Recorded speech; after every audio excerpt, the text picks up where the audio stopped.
Սերժ Սարգսյանը ուրացել է ցեղասպանությունը։ Ես բազմիցս գրել եմ դրա մասին, իմ անձնական կայքում տեղադրված են իմ բոլոր լեզվացները, այսինքն խորությամբ ես խնդիրը ուսումնասիրել եւ ներկայացրել եմ։ Կարճ ասելով ես կարող եմ պարզապես վերջին տվյալները բերել, որ Տեր-Պետրոսյանի օրոք շուրջ 7-ից, եթե չեմ սխալվում, էլի վերջերս 4 իշխանությունում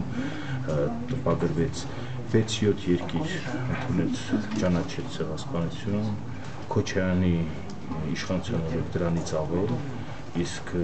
Սերժ Սարգսյանի 5 տարի կառավարման որպես վարչապետ,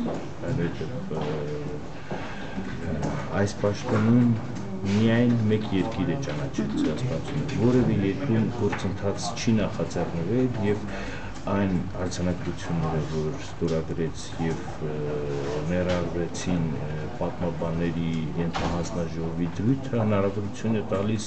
Թուրքիային կանխելու ցեղասպանության ճանաչման գործընթացը որևէ երկրում։ Սերժ Սարգսյանը դրա մասին շատ լավ գիտեր,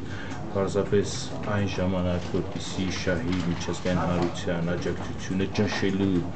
ընդդիմությանը Հայաստան կոնգրեսին, նա գնաց նման քայլի։ Ես պնդել եմ եւ միշտ ասելու եմ սա հավասարազոր ուրացման։ Արձանագրությունների մասին ասացիք, բայց չէ որ Հայ ազգային կոնգրեսի առաջնորդը գոնե այդ արձանագրությունների ստորագրմանը ամենայն դեպս այդպես վատ չէր նայում, ինչպես ասենք նույն ժառանգությունը կամ դաշնակցությունը այստեղ ոնց է նայում, ես նայում եմ ոնց որ ես ասեցի։ Դա ձեր անձնական մոտեցումն է։ Պետրոսյան շատ կտրուկ ու խիստ քննադատել է պատմաբանների ենթահանձնաժողովի։ Ես արձանագրությունները ընդհանուր մեղը եւ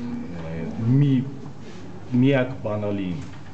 արձանագրությունների ստորագրման ենթահանձնաժողովներն են։ Դա հայտնի է բոլորին։